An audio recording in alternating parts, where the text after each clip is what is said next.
Hello friends, welcome to WiFi study. दोस्तों, स्वागत करता हूं आप सभी का WiFi study a part of fun academy पर। गुड इवनिंग गाइस, क्या हाल चाल आप सभी लोगों के। दोस्तों, उम्मीद करता हूं कि बहुत अच्छे होंगे और आपकी प्रिपरेशन जो है ये भी मेरे प्यारे दोस्तों बहुत अच्छी चल रही होगी।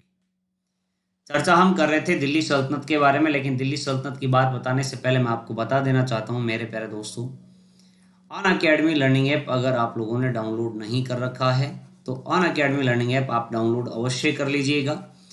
और यहाँ पर अन अकेडमी लर्निंग ऐप पर काफ़ी सारे स्पेशल सेशन आपको देखने को मिलते हैं। हर एजुकेटर के स्पेशल सेशन आपको विदाउट एनी कॉस्ट आपको देखने को मिलेंगे।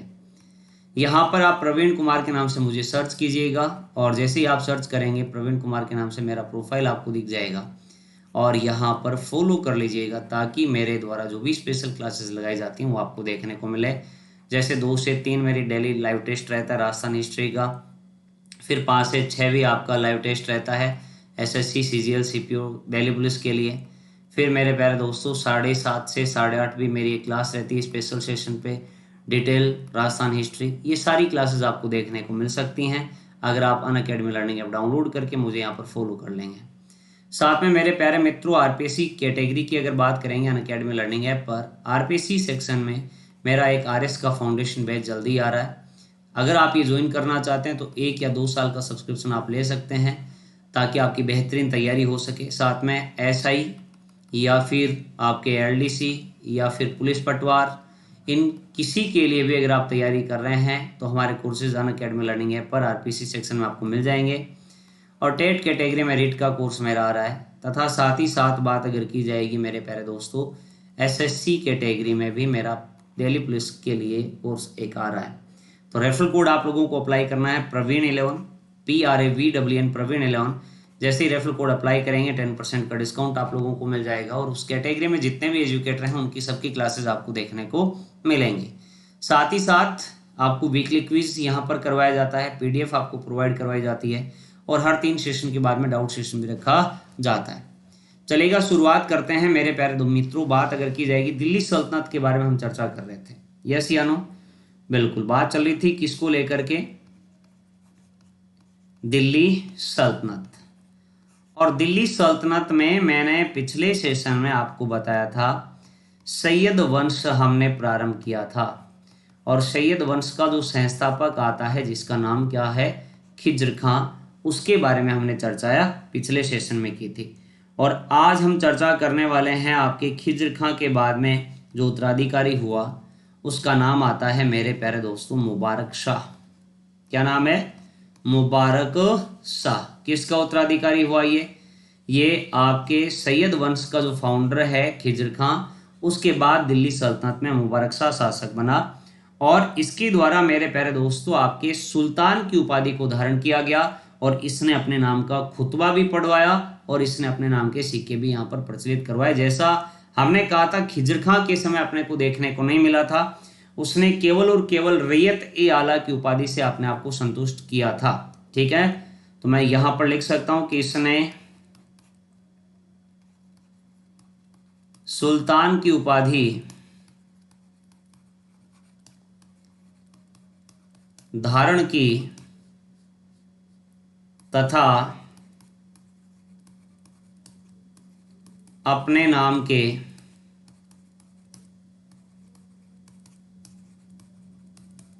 सिक्के चलाए व खुतबा पढ़ाया। किसने?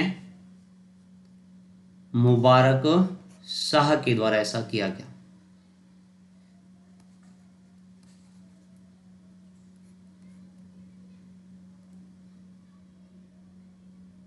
क्लियर है यहां तक?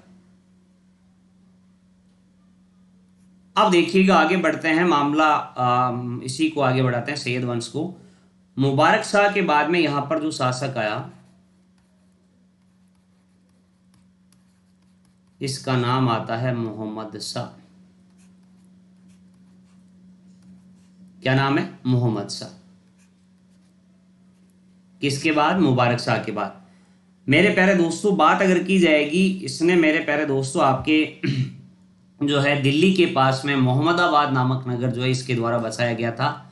डेली लाइव क्लास होती है, लेकिन आज किसी कारणवश ये आपको रिकॉर्डेड क्लास देखने को मिल रही है। शेयर ज़रूर करते रहेंगे साथ में, और कल से फिर ये लाइव क्लास आपकी अवेलेबल रहेगी, ठीक है ना।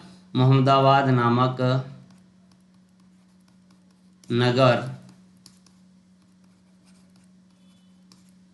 दिल्ली के पास बसाया। किसने? मोहम्मद शाह के द्वारा। और तथा साथ में अगर बात करेंगे मेरे प्यारे दोस्तों, जो आपके लोदी वंश का संस्थापक आएगा जिसका नाम था बहलोल लोदी, उस बहलोल लोदी को इसने खान ए जहां की उपाधि प्रदान की थी। मैं यहां पर लिख सकता हूं, इसने बहलोल लोदी को खान ए जहां की उपाधि प्रदान की। खान ए जहां की उपाधि जो है ये मेरे प्यारे दोस्तों प्रदान की गई थी। किसके द्वारा प्रदान की गई थी? ये हम बात कर रहे हैं मोहम्मद शाह के द्वारा बहलोल लोदी को खान ए जहां की उपाधि प्रदान की जाती है। यहाँ तक मामला क्लियर हो गया होगा, किसी भी प्रकार की कोई दिक्कत समस्या प्रॉब्लम आपको नहीं होनी चाहिए। आगे बढ़ते हैं, चर्चा को आगे बढ़ाते हैं मेरे प्यारे दोस्तों। इसके बाद में जो आपका शासक आता है, इसका नाम आता है अलाउद्दीन आलम शाह। क्या नाम है? अलाउद्दीन आलम शाह। और इसी अलाउद्दीन आलम शाह की हत्या जो है ये मेरे प्यारे दोस्तों आपके यहाँ पर मतलब ये स्वयं बंदायूं चला गया था, और इसने जो शासन प्रभार की जिम्मेदारी जो थी ये बहलोल लोदी को सौंप दी थी। तो ठीक है, तो ये मैं लिख सकता हूं, यह सैयद वंश का अंतिम शासक था। सैयद वंश का अंतिम शासक था। और दूसरी बात मैंने आपको ये बताई कि शासन की जिम्मेदारी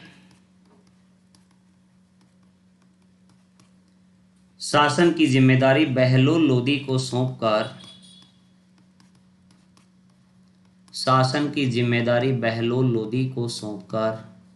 स्वयं बंदायूं चला गया। कहाँ चला गया मेरे प्यारे दोस्तों? आपके बंदायूं चला जाता है। तो ये आपके सैयद वंश से रिलेटेड जो शासक आते हैं, जैसे मुबारक शाह, सुल्तान की उपाधि इसके द्वारा धारण की गई, और अपने नाम के सिक्के चलाए थे और खुतबा भी पढ़ाया था। मोहम्मद शाह की बात हमने की, दिल्ली के पास मोहम्मदाबाद नामक नगर इसने बसाया। बहलोल लोदी को खान ए जहां की उपाधि प्रदान की। और अलाउद्दीन आलम शाह जो था, जो सैयद वंश का अंतिम शासक आता है, उसको जिम्मेदारी सौंप करके स्वयं ये बंदायूं चला जाता है। इसका मतलब अगला वंश जो दिल्ली सल्तनत पर आएगा ये कौन सा आएगा? लोदी वंश। कौन सा है दोस्तों? लोदी वंश। और लोदी वंश का समय जो आता है 1451 ईस्वी से बात अगर हम करें 1526 ईस्वी तक, यहाँ पर लोदी वंश के शासकों के द्वारा शासन किया जाता है। तो देखिएगा, बात अगर हम करें जो आपके इस लोदी वंश का संस्थापक था, इसका नाम क्या था? बहलोल लोदी। क्या नाम है? बहलोल लोदी। तो और इस बहलोल लोदी का समय जो आता है 1451 ईस्वी से लेकर के बात अगर की जाएगी 1489 ईस्वी तक, 89 तक इसके द्वारा यहाँ पर रूल किया गया था। तो एक तो सीधी सी सिंपल सी बात हम लिख सकते हैं कि यह लोदी वंश का संस्थापक था। लोदी वंश का संस्थापक था। और दूसरी बात अगर हम करें मेरे प्यारे दोस्तों, दिल्ली में अफगानी साम्राज्य की स्थापना जो है ये इसी बहलोल लोदी के द्वारा की गई थी। क्योंकि मेरे प्यारे दोस्तों ये आपके अफगानों की जो शाखा थी उनके ये वंशज थे, मतलब उस अफगानों की शाखा के थे। तो बात अगर की जाएगी गिलजई कबीला जो था आपके अफगानों का, उससे ये इसका बिलोंग था। तो मैं यहाँ पर लिख सकता हूँ यह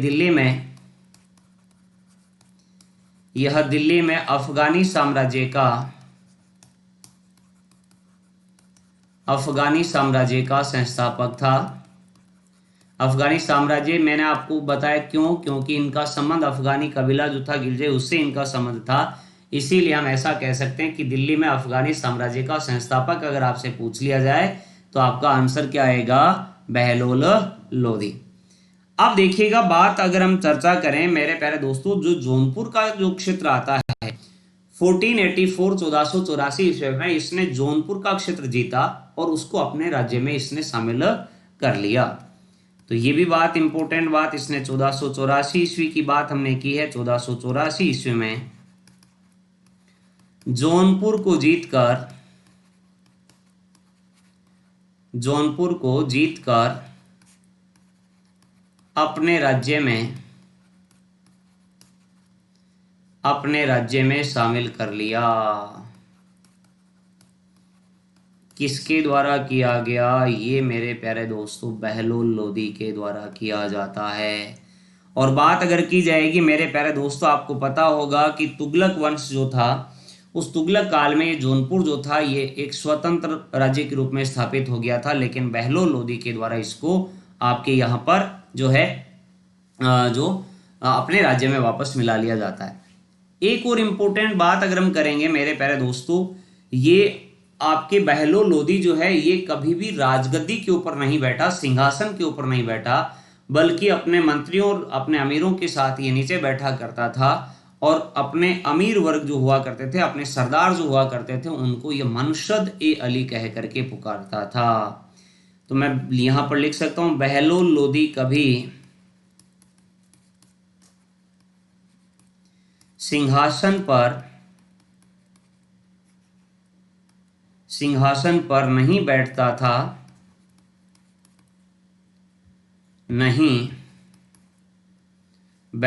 था तथा अपने सरदारों को मनशद ए अली कहकर अपने सरदारों को मनशद ए अली कहकर पुकारता था। मनशद ए अली कहकर पुकारता था। कौन? बहलोल लोदी की चर्चा हम यहाँ पर कर रहे हैं। बहलोल लोदी कभी भी सिंहासन पर नहीं बैठा और ये मेरे प्यारे दोस्तों अपने सरदारों को उनका सम्मान किया करता था और उनको मनशद ए अली कह करके ये पुकारा करता था। तो मेरे प्यारे दोस्तों बात अगर की जाएगी, यहाँ तक ये इंपॉर्टेंट बातें हैं जो आप लोगों को ध्यान में रखनी है। बहलोल लोदी मैंने आपको बताया लोदी साम्राज्य और आपके दिल्ली में अफगानी साम्राज्य का संस्थापक है बहलोल लोदी। 1484 ईस्वी में इसके द्वारा जौनपुर को जीत करके अपने राज्य में शामिल कर लिया गया। ये कभी भी सिंहासन पर नहीं बैठता था और अपने सरदारों को मनशद ए अली कह करके ये पुकारा करता था। यहाँ तक कॉन्सेप्ट बिल्कुल आपका क्लियर हो गया होगा, किसी भी प्रकार की कोई दिक्कत आप लोगों को नहीं होनी चाहिए। चलिएगा फिर आगे बढ़ते हैं, चर्चा को आगे बढ़ाते हैं मेरे प्यारे दोस्तों। बात अगर की जाएगी इसका जो उत्तराधिकारी हुआ ये कौन था, तो इस बहलोल लोदी का उत्तराधिकारी आता है सिकंदर लोदी। क्या नाम है? सिकंदर लोदी। आप लोगों ने नाम सुना होगा। 1489 से लेकर के 1489 ईस्वी से लेकर के 1517 ईस्वी तक मेरे प्यारे दोस्तों दिल्ली सल्तनत की राजगद्दी के ऊपर सिकंदर लोदी के द्वारा शासन किया गया था। आप सेशन को शेयर जरूर करते रहिएगा। साथ के साथ ही बात अगर की जाएगी मेरे प्यारे दोस्तों, हम चर्चा कर रहे हैं सिकंदर लोदी की। तो जो ये सिकंदर लोदी है ये लोदी वंश का सबसे अच्छा शासक माना जाता है और इसके द्वारा 1504 ईस्वी में मेरे प्यारे दोस्तों आगरा शहर बसाया गया और आगरा में ही इसके द्वारा जो है बादलगढ़ का महल जो आता है उसका निर्माण करवाया गया और इसने 1506 ईस्वी में आगरा को अपनी क्या बना ली थी? राजधानी बना ली थी। तो सबसे पहले बात तो सिकंदर लोदी के मूल नाम की बात अगर हम करें, इसका मूल नाम जो आता है ये मेरे प्यारे दोस्तों निजाम शाह। क्या नाम है? निजाम शाह इसका मूल नाम था। और मैंने आपको ये बताया जो सबसे इंपॉर्टेंट बात इस सिकंदर लोदी की अगर हम करें, 1504 ईस्वी में इसने आगरा शहर बसाया। 1504 ईस्वी की अगर बात की जाएगी तो 1504 ईस्वी में इसके द्वारा आगरा शहर बसाया तथा यहाँ बादल महल का निर्माण करवाया। किसका निर्माण करवाया? बादल महल का निर्माण जो है ये मेरे प्यारे दोस्तों यहाँ पर इसके द्वारा किया जाता है। और 1506 ईस्वी की बात हमने की है। 1506 ईस्वी में सिकंदर लोदी के द्वारा आगरा को अपनी राजधानी बना लिया जाता है। तो मैं यहाँ पर लिख सकता हूँ 1506 ईस्वी में इसने आगरा को अपनी राजधानी बनाया, आगरा को अपनी राजधानी बनाया गया। किसके द्वारा? सिकंदर लोदी की चर्चा हम यहाँ पर मेरे प्यारे दोस्तों कर रहे हैं। अब देखिएगा, हम चर्चा कर रहे थे जो बहलोल लोदी का जो व्यवहार था अपने सरदारों के प्रति या फिर अमीरों के प्रति, वह मेरे प्यारे दोस्तों इतना सख्त नहीं था, क्योंकि हम देख रहे थे कि वह सरदारों को मनशद अली कह कर के पुकारा करता था और अपने सरदारों के सामने कभी भी सिंहासन के ऊपर भी नहीं बैठता था। ठीक इसके विपरीत मेरे प्यारे दोस्तों आपके यहाँ पर सिकंदर लोदी का व्यवहार अपने सरदारों के प्रति सख्त था। और मेरे प्यारे दोस्तों आपके जो समानता की नीति जो बहलोल लोदी के द्वारा अपनाई गई थी उसको त्याग दिया गया इसके द्वारा, और उनके प्रति सख्त व्यवहार, सख्त नियंत्रण की नीति जो है ये इसके द्वारा मेरे प्यारे दोस्तों अपनाई जाती है। तो मैं यहाँ पर लिख सकता हूँ क्या कि इसने बहलोल लोदी के विपरीत बहलोल लोदी के विपरीत अपने सरदारों के प्रति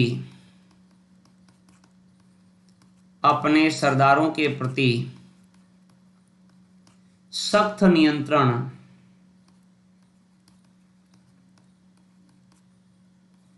नियंत्रण की नीति को अपनाया। अर्थात मेरे प्यारे दोस्तों सिकंदर लोदी ये कहता था कि अगर मैं एक पालकी जानते हो ना, पहले डोली जिसको बोलते थे, कंधे पर लेकर के चलते हैं जिसको, अगर मैं एक पालकी में एक गुलाम को बैठा दूं और आदेश दे दूं मेरे सरदारों को, तो मेरे सरदार जो हैं वो उसको पालकी को अपने कंधों पर उठा करके लेके जाएंगे। मतलब इतना नियंत्रण था सिकंदर लोदी का अपने अमीर सरदार वर्ग पर। दूसरी बात अगर हम करें मेरे प्यारे दोस्तों, बात अगर की जाएगी आपके यहाँ पर, जो सिकंदर लोदी जो है ये स्वयं फारसी भाषा में कविताएं लिखता था और उसका टाइटल हुआ करता था गुलरुखी। किस नाम से? गुलरुखी। तो मैं यहाँ पर लिख सकता हूँ यह फारसी भाषा में गुलरुखी शीर्षक से, किस नाम से? गुलरुखी के नाम से, गुलरुखी शीर्षक से कविताएं लिखता था। गुलरुखी नाम से कविताएं, ये मेरे प्यारे दोस्तों इसके द्वारा गुलरुखी शीर्षक से कविताएं जो हैं ये लिखी जाती थी। सिकंदर लोदी की चर्चा हम यहाँ पर कर रहे हैं। यहाँ तक मामला बिल्कुल आपको क्लियर हो गया होगा, किसी भी प्रकार की कोई दिक्कत आप लोगों को नहीं होनी चाहिए। चलिएगा आगे बढ़ते हैं, बात करते हैं मेरे प्यारे मित्रों और इम्पोर्टेंट बातें जो आती हैं। मैंने अभी तक आपको बताया इसका मूल नाम निजाम शाह है। 1504 ईस्वी में इसने आगरा शहर बसाया और यहाँ पर बादल महल का निर्माण इसने करवाया। 1506 में इसने अपनी राजधानी आगरा को बना लिया। बहलोल लोदी के विपरीत अपने सरदारों के प्रति सख्त नियंत्रण की नीति को इसने अपनाया और फारसी भाषा में गुलरुखी शीर्षक से कविताएं लिखा करता था। चलिएगा आगे बढ़ते हैं, चर्चा को आगे बढ़ाते हैं मेरे प्यारे दोस्तों। बात अगर की जाए आपके यहाँ पर जो है सिकंदर लोदी, आपको पता होगा कि इसने भूमि के मापन के लिए गज ए सिकंदरी का प्रयोग किया था, प्रचलित किया था। और मेरे प्यारे दोस्तों बात अगर की जाएगी उसकी जो माप की इकाई जो हुआ करती थी उसकी बात अगर हम करेंगे, लेंथ अगर हम चर्चा करेंगे तो 30 इंच हुआ करती थी। तो मैं यहाँ पर लिख सकता हूँ इसने भूमि मापन के लिए सिकंदरी गज, जिसको कहा जाता है गज ए सिकंदरी,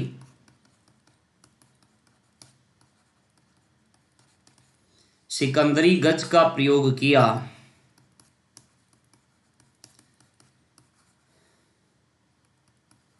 सिकंदरी गज का प्रयोग किया जो 30 इंच लंबा होता था। सिकंदरी गज का माप जो है ये कितना हुआ करता था? 30 इंच की बात हमने यहाँ पर की है। 30 इंच जो है ये इसकी आपके लेंथ यहाँ पर हुआ करती थी। आगे बढ़े, बात अगर करें मेरे प्यारे दोस्तों सिकंदर लोदी के समय ही आपको पता होगा कि जो है ये आपके सिकंदर लोदी जो है इसके समय ही आयुर्वेदिक ग्रंथ जो थे उनका आपके यहाँ पर अनुवाद फारसी भाषा में किया गया था। और मेरे प्यारे दोस्तों आपके यहाँ पर इसका नाम फरहंगे सिकंदरी रखा गया था। तो मैं ऐसा लिख सकता हूँ, इसके समय फरहंगे सिकंदरी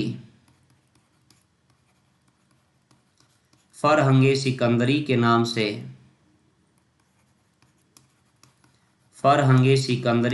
से आयुर्वेद के ग्रंथ का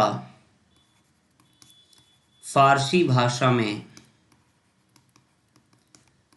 भाषा में अनुवाद किया गया। फारसी भाषा में अनुवाद जो है ये मेरे प्यारे दोस्तों किया गया था। साथ में बात अगर की जाएगी मेरे प्यारे दोस्तों मुहर्रम, आपको पता होगा इस्लाम धर्म में मुहर्रम का त्यौहार आता है और ताजिए निकाले जाते हैं, लेकिन सिकंदर लोदी के द्वारा मेरे प्यारे दोस्तों आपके मुहर्रम और ताजिए निकालने के ऊपर क्या लगवा दिया गया था, रोक लगा दी गई थी। तो मैं यहाँ पर लिख सकता हूँ इसने, मतलब सिकंदर लोदी की बात हम कर रहे हैं, इसने ताजिए निकालने व मुहर्रम पर रोक लगा दी थी। किसके द्वारा लगा दी गई थी? सिकंदर लोदी की चर्चा हमने की। सिकंदर लोदी जो है उसके द्वारा मेरे प्यारे दोस्तों ताजिए निकालने और मुहर्रम पर रोक लगाने का कार्य जो है ये किया गया था। तो ये सारी इंपॉर्टेंट बातें आप लोगों को ध्यान में रखनी है मेरे प्यारे दोस्तों। सिकंदर लोदी के बारे में हम चर्चा यहाँ पर कर रहे थे। साथ में अगर बात की जाएगी इसके मकबरे की भी बात आपको बता देता हूँ। सिकंदर लोदी का मकबरा जो आता है ये कहाँ पर पड़ता है, तो ये मेरे प्यारे दोस्तों आपका आता है खैरपुर की बात अगर हम करें, खैरपुर दिल्ली के पास सिकंदर लोदी का मकबरा स्थित है।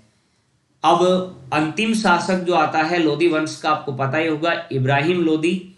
1517 ईस्वी से 1526 ईस्वी तक इब्राहिम लोदी के द्वारा शासन किया गया था और इब्राहिम लोदी को बाबर के द्वारा पराजित करके भारत में मुगल साम्राज्य की स्थापना कर दी गई थी। तो ये था दोस्तों आज का सेशन। उम्मीद करता हूं कि बहुत अच्छा लगा होगा। मैं आपको एक बार फिर से बता देता हूं, अनअकैडमी लर्निंग ऐप अगर आप लोगों ने डाउनलोड नहीं कर रखा है तो इसको डाउनलोड अवश्य कर लीजिएगा मेरे प्यारे दोस्तों। और अनअकैडमी लर्निंग ऐप पर आप मुझे सर्च कीजिएगा प्रवीण कुमार के नाम से। जैसे ही आप सर्च करेंगे मेरा प्रोफाइल आपको दिख जाएगा और यहाँ पर आप मुझे फॉलो कर लीजिएगा ताकि मेरे द्वारा जो भी फ्री स्पेशल सेशन लिए जाते हैं वो आप लोगों को देखने को मिल सके। साथ में जितने भी एजुकेटर हैं उनकी फ्री स्पेशल सेशन भी आप देख सकते हो। मैंने आपको ये बताया कि आरपीएससी कैटेगरी में मेरे प्यारे दोस्तों मेरा कोर्स आ रहा है, आरएस फाउंडेशन बैच आएगा, जिसमें आप जो एसआई की वैकेंसी राजस्थान में आने वाली है, सब इंस्पेक्टर की वैकेंसी जो आने वाली है उनके लिए भी ये बेनिफिशियल रहेगा। और साथ में आपको पता होगा पटवार और साथ में पुलिस या फिर आपके एलडीसी या फिर राजस्थान जेईएन, इनमें से किसी भी कोर्स की अगर आप तैयारी कर रहे हैं आरपीएससी कैटेगरी में आप सब्सक्रिप्शन ले सकते हैं। दिल्ली पुलिस सीजीएल सीपीओ के लिए आप एसएससी कैटेगरी में ज्वाइन कर सकते हैं जिसमें मेरा कोर्स लॉन्च हो जाएगा इसी वीक। और अगर आप रीट की तैयारी कर रहे हैं तो टेट कैटेगरी में मेरा कोर्स आप ज्वाइन कर सकते हैं। मेरा रेफरल कोड आपको पता होगा मेरे प्यारे मित्रों, मेरा रेफरल कोड प्रवीण11 है।